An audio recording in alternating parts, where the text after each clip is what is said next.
नमस्कार दोस्तों, मैं अखिलेश विश्वकर्मा आप लोगों का स्वागत करता हूं।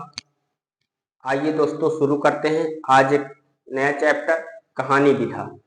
हिंदी गद्य साहित्य में कहानी भी बहुत महत्वपूर्ण स्थान रखता है परीक्षाओं की दृष्टि से। आज से हम लोग कहानी देखेंगे। उपन्यास हम लोगों ने कंप्लीट कर लिया है। उपन्यास की क्लास आप लोगों तक पहुंच चुकी है। जिन्होंने क्लास को नहीं देखा है वो क्लास को देख लें और अपना नोट्स बना लें। तो आज के दिन हम लोग शुरू करेंगे कहानी की ये पहली क्लास होगी। सबसे पहले बात करें कहानी शब्द। कहानी शब्द अंग्रेजी के स्टोरी शब्द का हिंदी रूपांतरण है। ठीक है, तो चलते हैं, शुरू करते हैं आज की क्लास को। और ये कहानी की पहली क्लास होगी और उपन्यास में कुल 28 क्लास हुए हैं, वो आप लोगों तक पहुंच चुका है। तो आइए शुरू करें आज की क्लास को। तो सबसे पहले आप लोग हेडिंग डाल लीजिए हिंदी कहानी।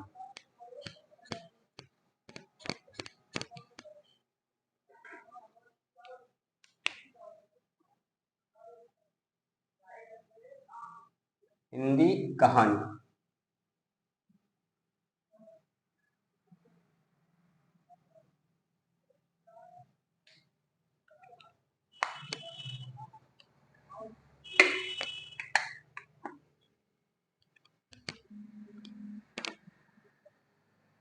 आज का जो हम लोगों का टॉपिक है वो क्या है? हिंदी कहानी।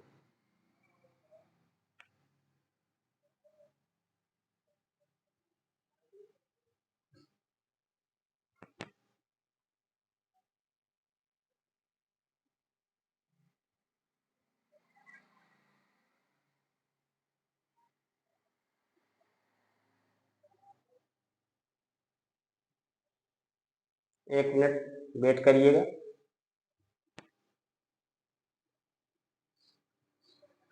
चलो, दिखाई दे रहा है? ठीक है, आइए देखते हैं।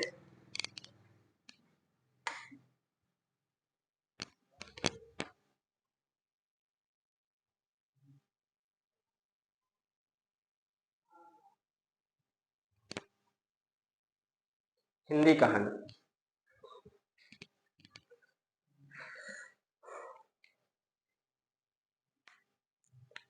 एक पॉइंट लिख लीजिए। कहानी अंग्रेजी के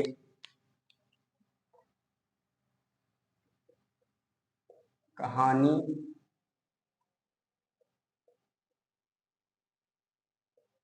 अंग्रेजी के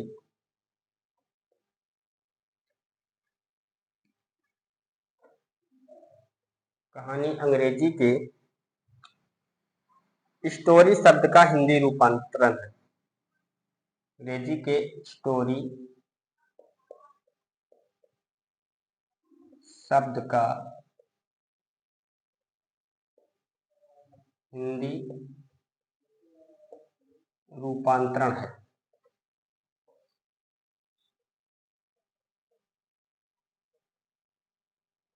हिंदी रूपांतरण है।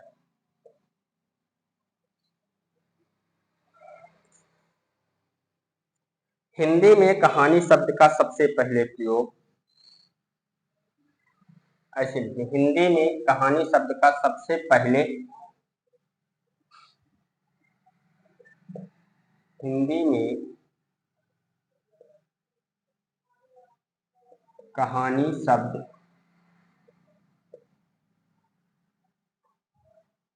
का सबसे पहले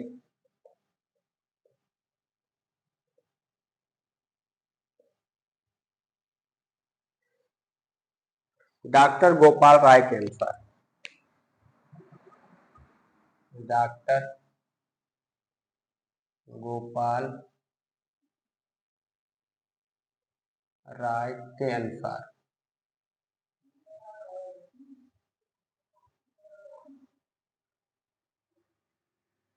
हिंदी में कहानी शब्द का सबसे पहले डॉक्टर गोपाल राय के अनुसार मुंशी प्रेमचंद्र ने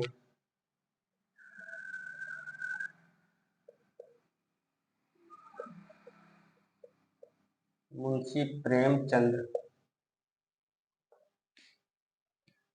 ने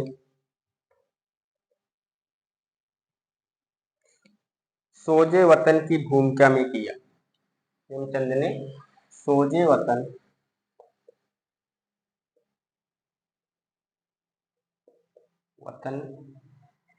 की भूमिका में किया, की भूमिका में किया। सोजे वतन मुंशी प्रेमचंद का कहानी संग्रह है। इसमें 5 कहानियां संकलित हैं और इसको अंग्रेजों द्वारा जब्त कर लिया गया था, क्योंकि इसमें जो कहानियां थी वो राष्ट्रीय भावना से जुड़ी हुई थी, जो अंग्रेज नहीं चाहते थे कि भारतीयों को अपने राष्ट्र के प्रति जागृत हो। इसमें जो कहानी थी वो सभी क्या हुई, अंग्रेजों द्वारा जब्त कर ली गई। हिंदी में कहानी शब्द का सबसे पहले किसके अनुसार, डॉक्टर गोपाल राय के अनुसार मुंशी प्रेमचंद ने सोजे वतन की भूमिका में किया।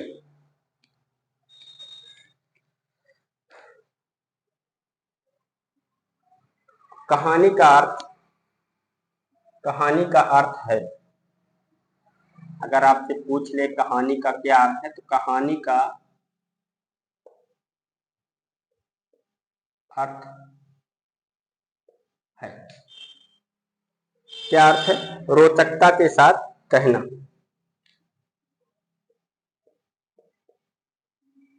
रोचकता के साथ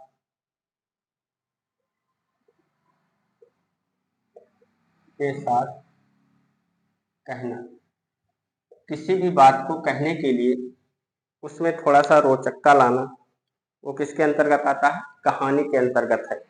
कि अगर आप कहानी का अर्थ बताएंगे तो क्या बताएंगे कि कोई भी चीज अगर आपको कहनी है तो उसको रोचकता के साथ कहें, बहुत लंबी नहीं होनी चाहिए, कहानी का आकार छोटा होना चाहिए और उत्सुकता बनी रहनी चाहिए, रोचकता होनी चाहिए, तभी वो कहानी की श्रेणी में आएगा।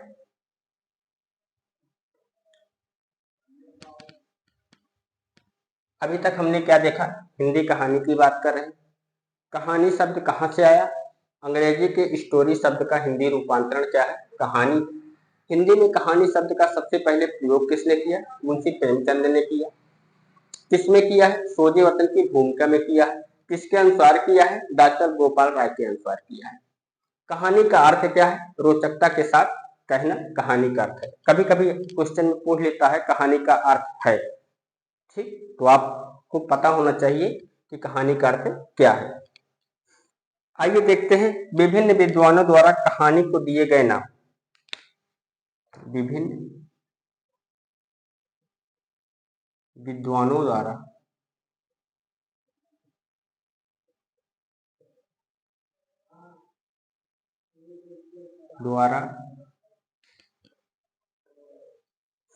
कहानी को दिए गए नाम। कहानी को दिए गए नाम। तो सबसे पहले रामचंद्र शुक्ल का तो पता ही होना चाहिए।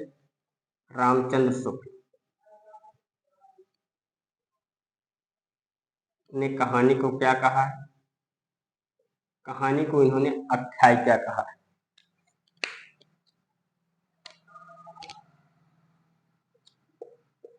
आख्यायिका।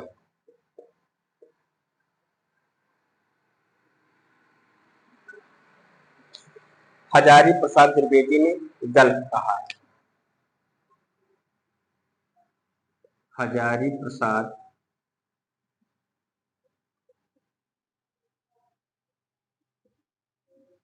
द्विवेदी ने क्या कहा, गल्प।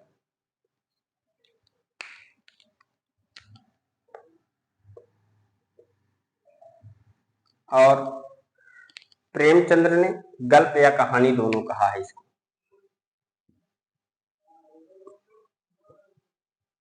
प्रेमचंद्र के अनुसार क्या है, गल्प कहानी दोनों नाम दिया है, ठीक। अभी हम लोग कहानी की थोड़ी सी पृष्ठभूमि बना रहे हैं।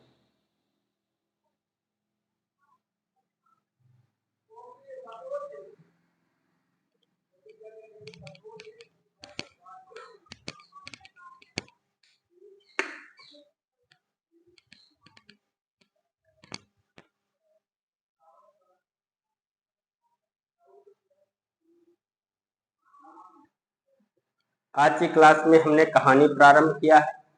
पहले पेज पे हमने समझने का प्रयास किया कि कहानी शब्द का सबसे पहले प्रयोग किसने किया, कहानी शब्द किसका हिंदी रूपांतरण है, विभिन्न विद्वानों द्वारा कहानी को क्या कहा गया और कहानी का क्या अर्थ। इस पेज में मैंने यही समझा है कि कहानी अंग्रेजी की स्टोरी शब्द का हिंदी रूपांतरण है। कहानी में हिंदी शब्द का कहानी हिंदी में कहानी शब्द का सबसे पहले डॉक्टर गोपाल राय के अनुसार मुंशी प्रेमचंद्र ने सोजे वतन की भूमिका में किया है। कहानी का अर्थ क्या है, रोचकता के साथ कहना। विभिन्न विद्वानों द्वारा कहानी को दिए गए नाम क्या है, रामचंद्र शुक्ल के अनुसार आख्यायिका है और हजारी प्रसाद द्विवेदी के अनुसार गल्प है और प्रेमचंद के अनुसार गल्प और कहानी दोनों इन्होंने कहा है। इतना आप लोग लिख लीजिए, उसके बाद फिर देखते हैं कहानी की परिभाषाएं। हो गया दोस्तों, चलो आगे बढ़ते हैं। अब देखते हैं कहानी की परिभाषाएं।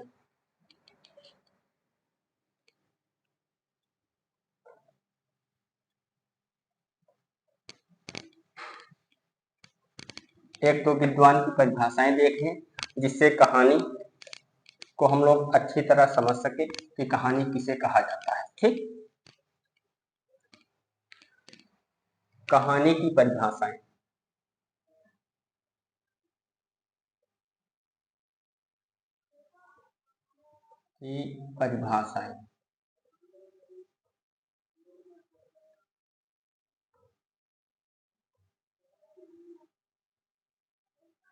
कहानी की परिभाषाएं सबसे पहले प्रेमचंद के अनुसार देखें।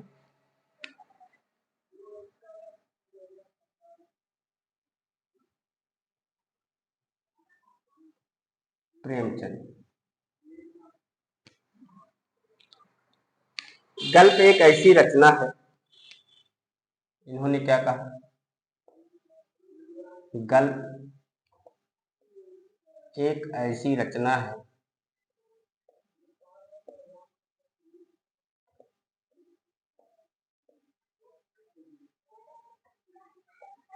गल्प एक ऐसी रचना है जिसमें जीवन के किसी एक अंग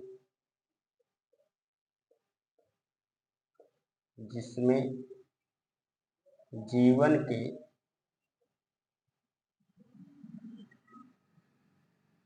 किसी एक अंग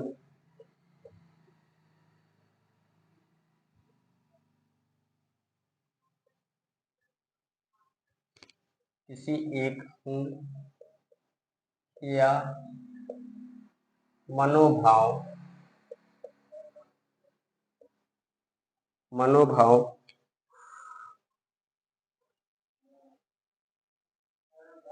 गल्प एक ऐसी रचना है जिसमें जीवन के किसी एक अंग या मनोभाव को प्रदर्शित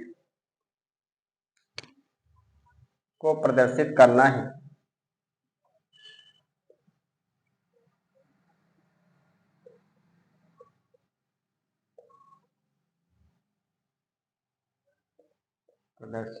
है लेखक का उद्देश्य होता है। लेखक का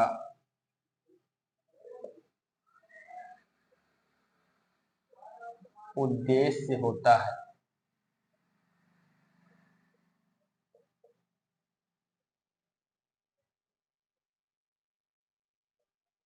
ये कथन किसने कहा है, प्रेमचंद ने।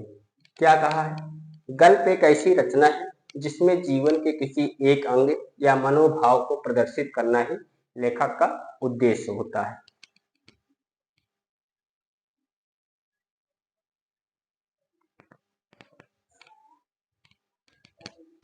आगे बात करें अगली परिभाषा, आइए देखते हैं जयशंकर प्रसाद के अनुसार।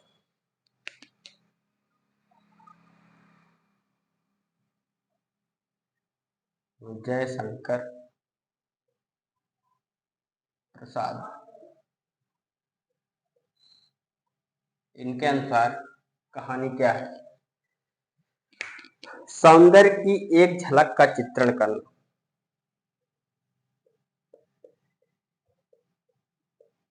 सौंदर्य की एक झलक, सौंदर्य की एक झलक का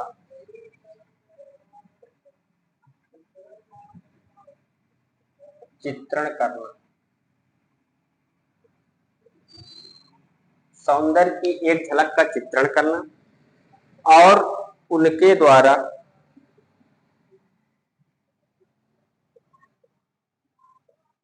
और उनके द्वारा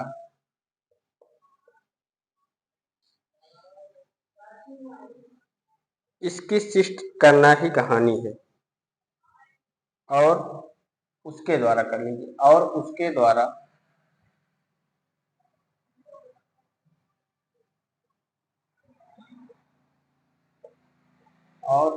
द्वारा इसकी सृष्टि करना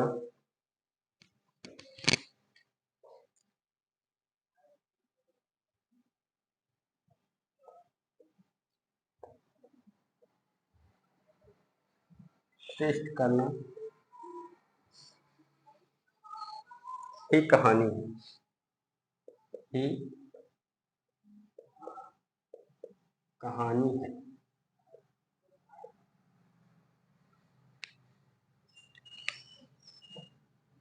सौंदर्य की एक झलक का चित्रण करना और उसके द्वारा इसकी सृष्टि करना ही कहानी है। ये किसने कहा? ये कहा है जयशंकर प्रसाद ने।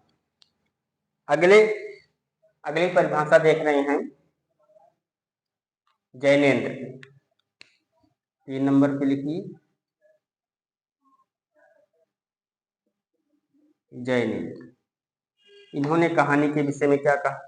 कहानी मानव मन की भूख है,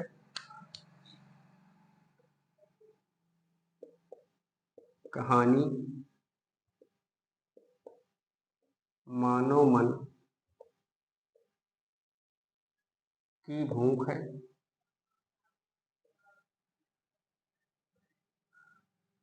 कहानी मानव मन की भूख है जो निरंतर समाधान पाने की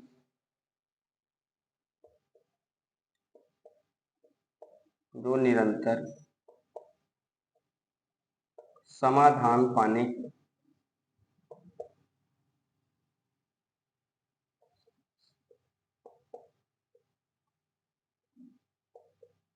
जो निरंतर समाधान पाने की कोशिश करती रहती है,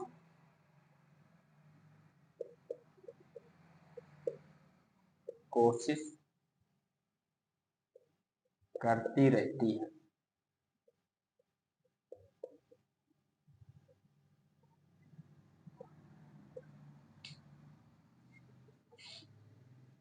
कहानी मानव मन की भूख है जो निरंतर समाधान पाने की कोशिश करती रहती है।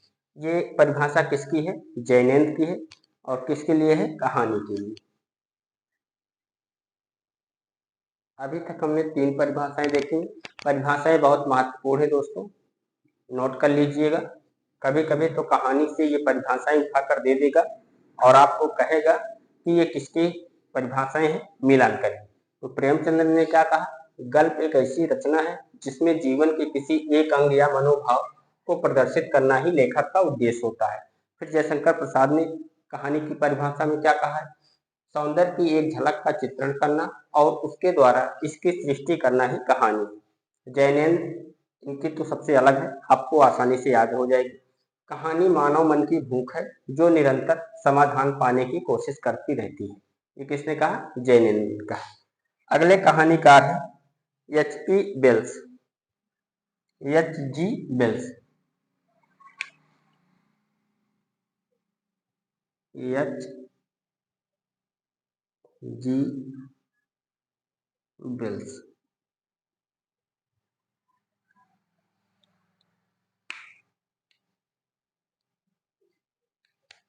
कहानी तो बस वही है, कहानी तो बस वही है जो लगभग 20 मिनट में जो लगभग 20 मिनट जो लगभग 20 मिनट में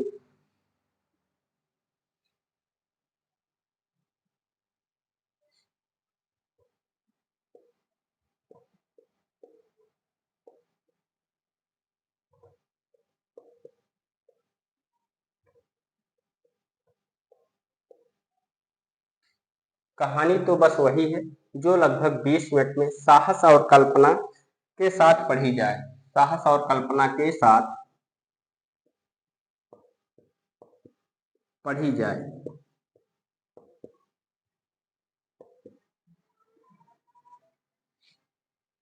ये किसने कहा है? एच.बी. वेल्स ने कहा। क्या कहा है? कहानी तो बस वही है जो लगभग 20 मिनट में साहस और कल्पना के साथ पढ़ी जाए। आगे आइए देखते हैं। रामचंद्र शुक्ल जी छूट गए हैं, लिख लीजिए। रामचंद्र शुक्ल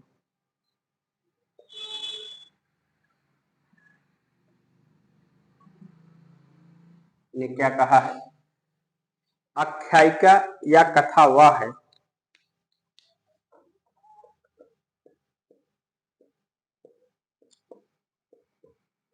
आख्यायिका वह या कथा वह है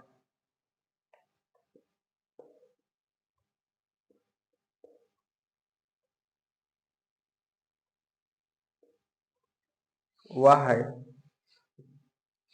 जिसमें जीवन के किसी एक पक्ष का जिसमें जीवन के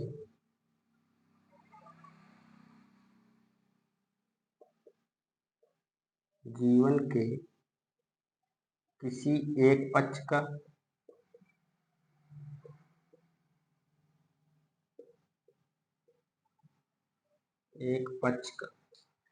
आख्यायिका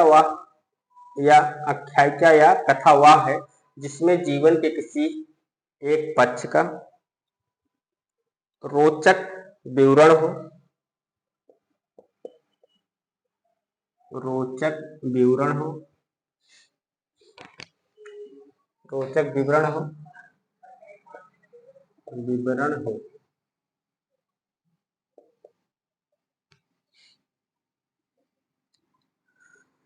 तथा जिसके माध्यम से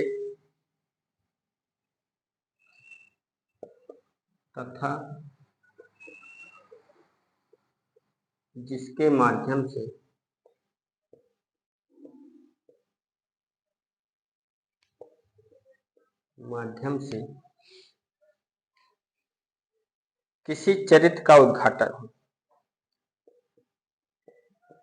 किसी चरित्र का उद्घाटन हो।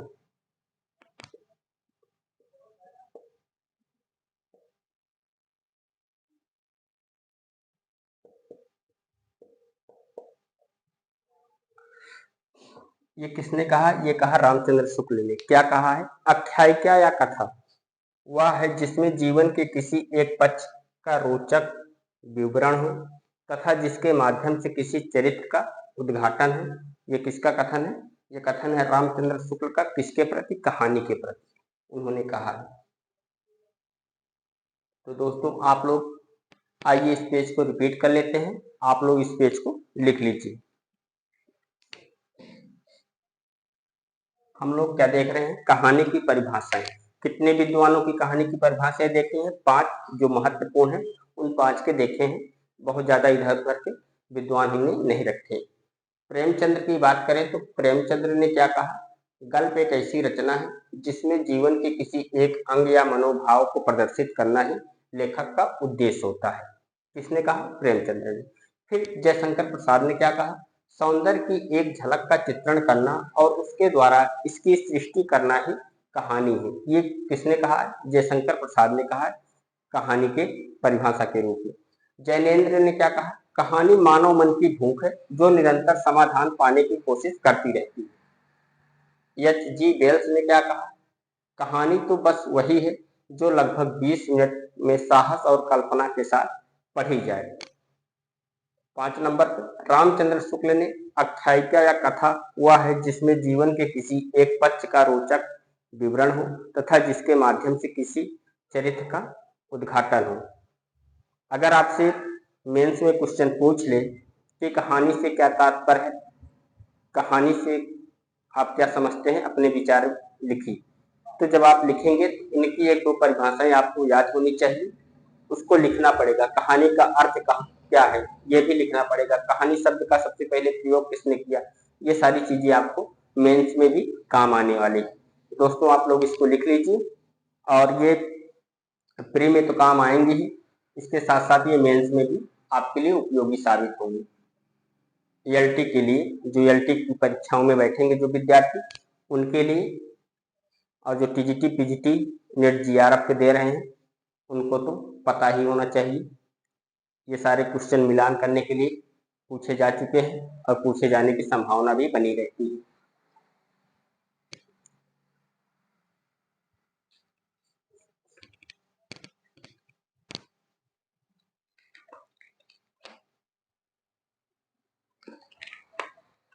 हो गया दोस्तों, आओ बढ़ते हैं आगे।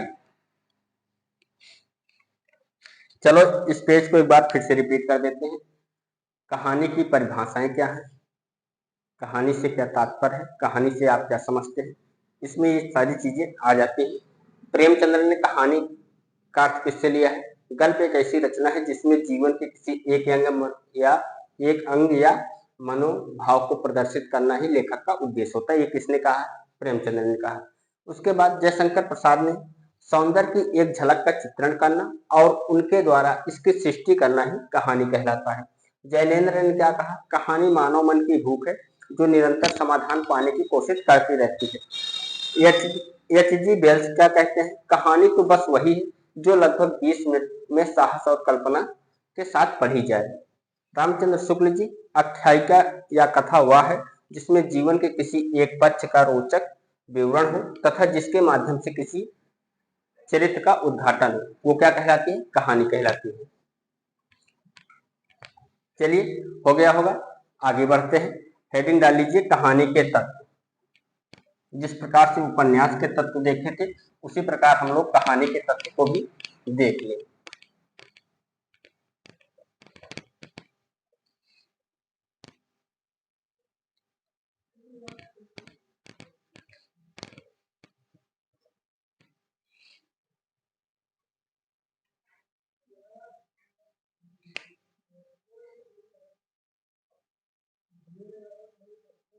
कहानी के तत्व,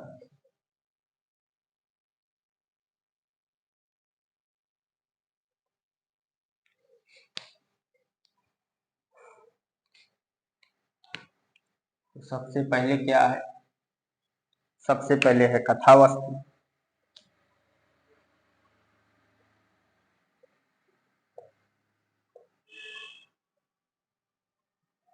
चलो उसके बाद पात्र या चरित्र चित्रण,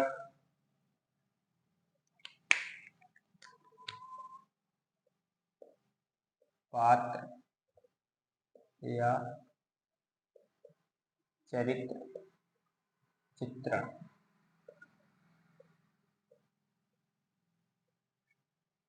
देश काल या वातावरण,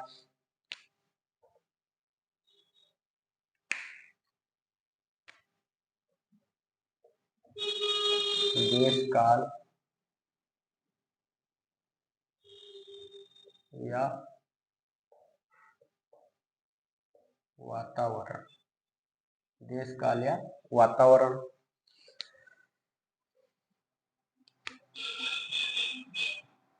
4 नंबर पर संवाद या इसको आप कथोपकथन कह सकते हैं। संवाद,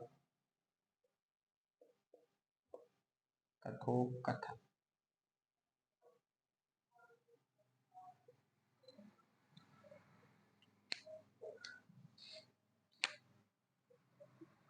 भाषा शैली, 5 नंबर पर क्या लिखेंगे? भाषा शैली। भाषा शैली और अंत में उद्देश्य। कहानी का कोई ना कोई उद्देश्य होना चाहिए।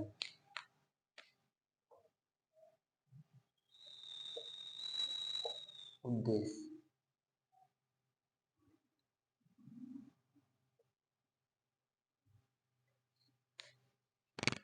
ये कहानी के क्या है?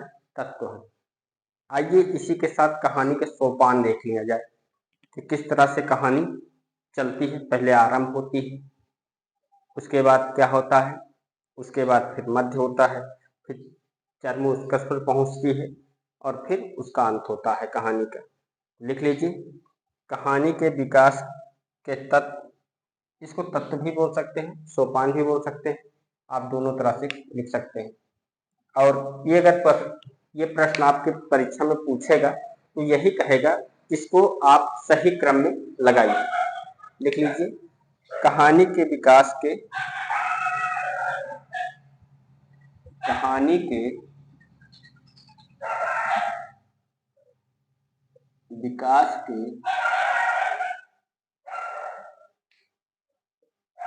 तत्व या सोपान।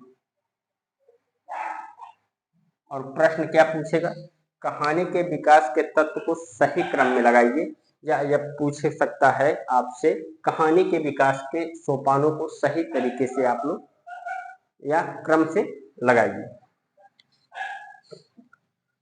तो सबसे पहले क्या है? जागरण, आरंभ। सबसे पहले क्या है? आरंभ।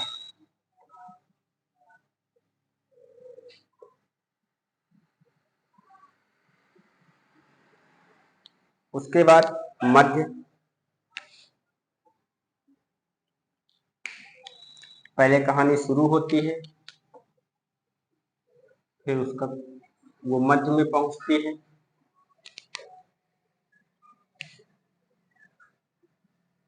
फिर चरमोत्कर्ष पर पहुंचती है,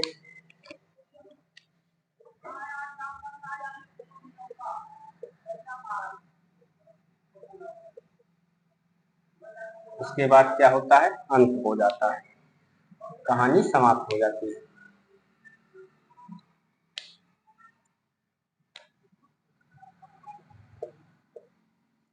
अंत।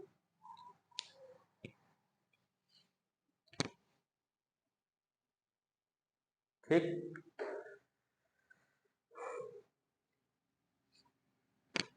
कहानी के भेद और शैलियों को देख लिया जाए। इसी के साथ हेडिंग डाल लीजिए, कहानी के भेद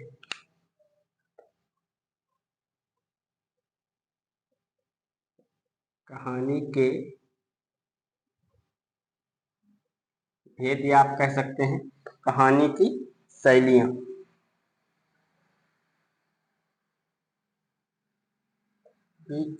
मतलब कितने शैलियों में कहानी लिखी जा सकती है।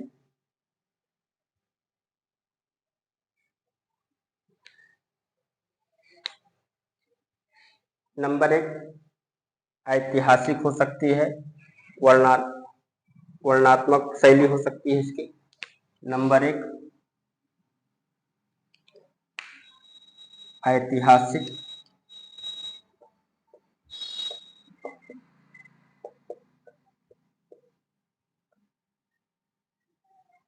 या आप कह सकते हैं इसको वर्णनात्मक शैली।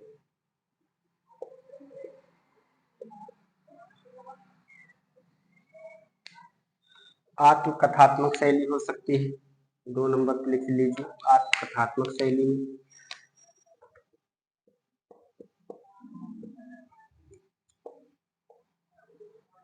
आत्मकथात्मक शैली। वार्तालाप शैली में भी हो सकती है, वार्तालाप।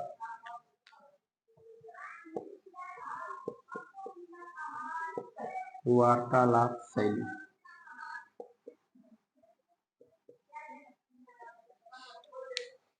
पत्रात्मक शैली, 4 नंबर लिख लीजिए, पत्रात्मक शैली। पत्रात्मक शैली। इसको याद करने की आप लोगों को जरूरत नहीं, एक बार पढ़ेंगे तो आप लोगों को पता रहेगा कि कहानी की कौन सी शैलियां हैं, कहानी की कौन से भेद। ठीक, ऐतिहासिक या वर्णनात्मक शैली, आत्मकथात्मक शैली, वार्तालाप शैली, पत्रात्मक शैली, डायरी शैली, नाटकीय शैली, लिख लीजिए डायरी शैली,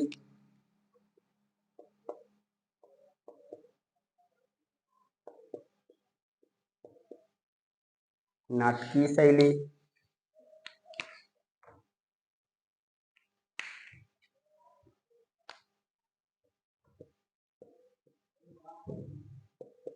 नाटकीय शैली,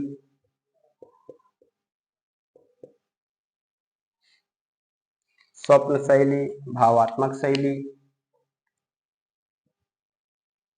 स्वप्न शैली,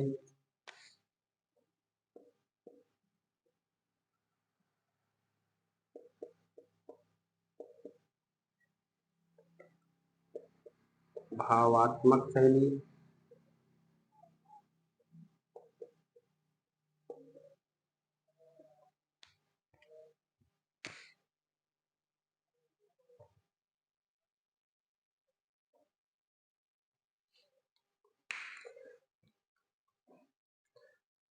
प्रतीकात्मक शैली,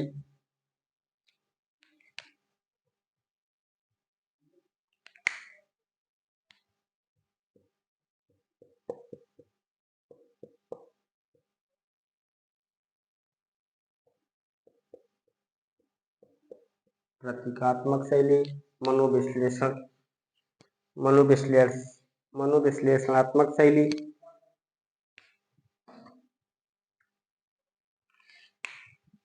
मनोविश्लेषणात्मक शैली,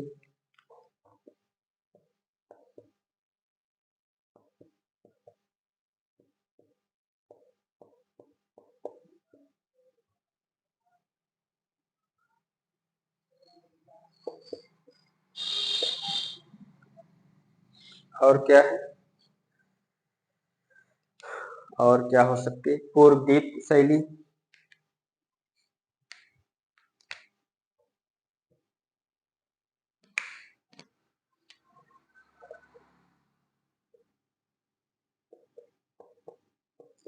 पूर्वदीप शैली, मिश्रित शैली,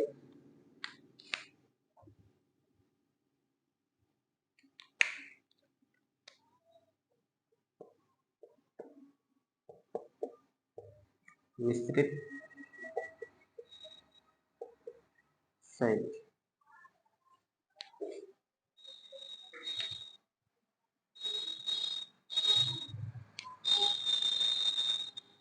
इस पेज पर हमने क्या देखा, कहानी के तत्व देखे, कहानी के विकास के सोपान देखे, कहानी के भेद देखे। कहानी के तत्व क्या है, कथा वस्तु, पात्र या चरित्र चित्रण है, देश काल या वातावरण है, संवाद कथोपकथन है या भाषा शैली, उद्देश्य। इसके 6 तत्व देखे। कहानी के विकास क्रम कैसा होता है या उसके सोपान किस प्रकार से चलते हैं, तो पहले आरंभ होता है, फिर मध्य होता है, फिर चरमोत्कर्ष होता है, फिर अंत होता है। कहानी के भेद और कहानी की शैलियां आप कह सकते हैं तो कौन कौन सी देखने को मिलती हैं, ऐतिहासिक या वर्णनात्मक शैली, आत्मकथात्मक शैली, वार्तालाप शैली, पत्रात्मक शैली, डायरी शैली, नाटकीय शैली, स्वप्न शैली, भावात्मक शैली, प्रतीकात्मक शैली, मनोविश्लेषणात्मक शैली, पूर्वदीप शैली, मिश्रित शैली। आप लोग इसको नोट डाउन कर लीजिए, फिर आगे बढ़े। फिर बढ़े हम लोग मुख्य बिंदु पर। ये वाला पेज बहुत महत्वपूर्ण नहीं, जानकारी के तौर पर आप लोगों को बता दिया गया है।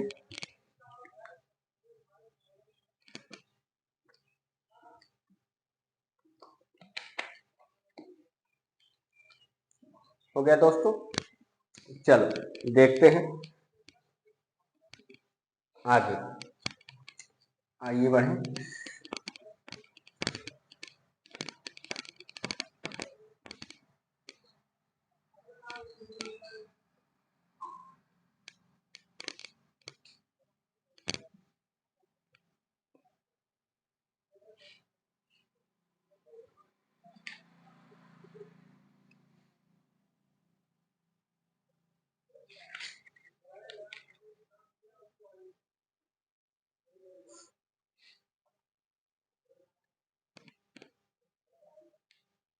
कहानी की विशेषताएं।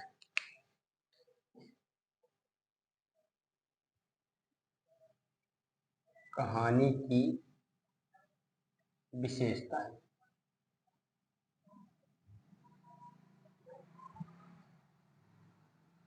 कहानी कैसी होनी चाहिए, किस प्रकार से होनी चाहिए, ये सारी चीजें देखेंगे। और किसके अनुसार देखेंगे? डॉक्टर गोविंद तिगुड़ायत ने कहानियों के लिए 8 विशेषताएं मानी है कि कहानी में ये चीजें होनी चाहिए। अगर आपसे पूछ ले कि डॉक्टर गोविंद तिगुड़ायत के अनुसार कहानियों की कितनी विशेषताएं मानी गई हैं, कितनी मानी गई हैं? 8। तो आप लोग लिख लीजिए, डॉक्टर गोविंद तिगुड़ायत ने डॉक्टर गोविंद तिगुड़ायत ने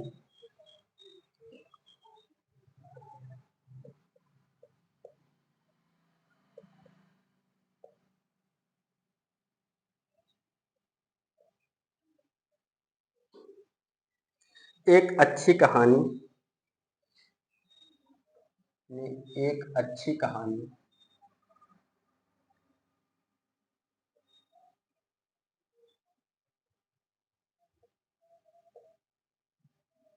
डॉक्टर गोविंद तिगुड़ायत ने एक अच्छी कहानी के निम्नलिखित 8 विशेषताएं कहानी की निम्नलिखित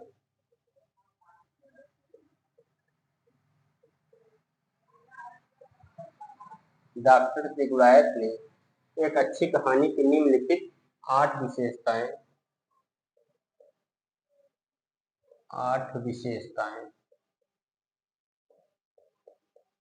मानी है।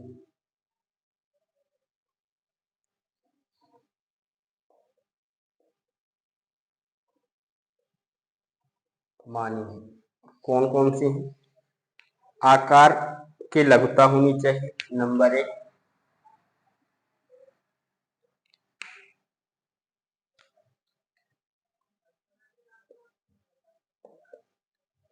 आकार की लघुता मतलब आकार में छोटी होनी चाहिए।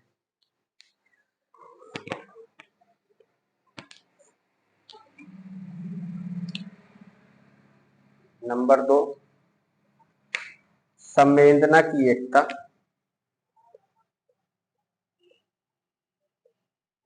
संवेदना की एकता।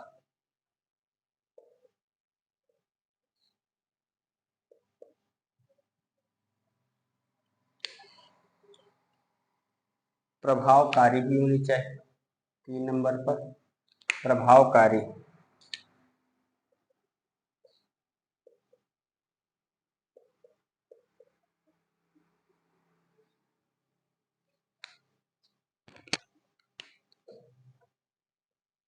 चार नंबर पर वैज्ञानिकता होनी चाहिए। वैज्ञानिकता भी होनी चाहिए। सत्य की प्रतिष्ठा होनी चाहिए। 5 नंबर पर किसके अनुसार देख रहे हैं? गोविंद तिगुड़ायत के अनुसार एक अच्छी कहानी की निम्नलिखित 8 विशेषता उन्होंने बताई है और कौन कौन सी है ये देख रहे हैं। सत्य की प्रतिष्ठा। सत्य की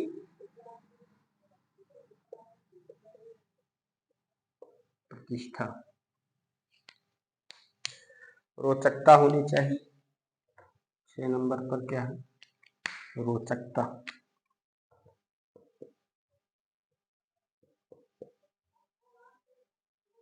7 नंबर पर सक्रियता होनी चाहिए।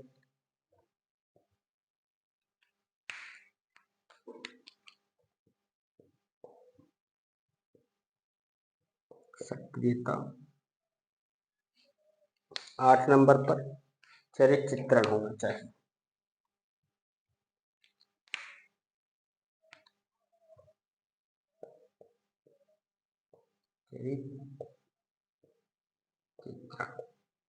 ये 8 विशेषताएं कहानी की बताई है किसने? गोविंद तिगुड़ायत ने। आपसे पूछ सकता है कि गोविंद तिगुड़ायत ने कहानी की कितनी विशेषताएं बताई हैं? तो कितनी बताई हैं? 8। अगर आपको ये ऑप्शन में दिखाई दे और आपसे पूछे कि इसमें से नहीं है, तो आपको पता होना चाहिए कि कौन सी विशेषताएं उन्होंने बताई हैं और कौन सी नहीं। ठीक है, ये आपको पता होनी चाहिए कि गोविंद तिगुड़ायत ने एक अच्छी कहानी की निम्नलिखित 8 विशेषताएं मानी। आकार की लघुता, संवेदना की एकता, प्रभावकारी, वैज्ञानिकता, सत्य की प्रतिष्ठा, रोचकता, सक्रियता, चरित्र चित्रण। चलिए आप लोग इतना लिख लीजिए।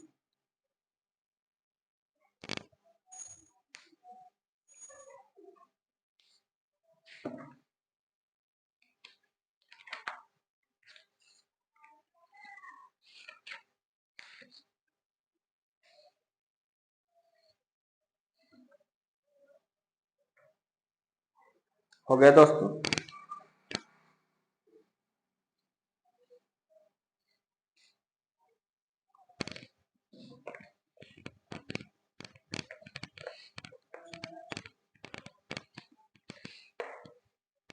ये थोड़ा सा हमने कहानी के बारे में जान लिया। कहानी शब्द की उत्पत्ति, कहानी शब्द के प्रथम प्रयोगकर्ता और तमाम चीजें, विशेषताएं, परिभाषाएं, ये सब हमने देख लिया है। अब आज की क्लास यही समाप्त करते हैं और कल की क्लास में हम मिलते हैं एक नए टॉपिक के साथ। हिंदी कहानी में प्रथम किसने कौन सी कहानी माना है, और हिंदी कहानी के विकास क्रम का विभाजन करेंगे कि पहले प्रारंभिक कहानी, द्विवेदी युग, प्रेमचंद युग, इस सारी चीज़ों का विभाजन किया जाएगा। उसके बाद एक एक को हम लोग देखेंगे। तो आज की क्लास यही दोस्तों समाप्त करते हैं। मिलते हैं कल की क्लास में। तब तक के लिए नमस्कार दोस्तों। जय हिंद।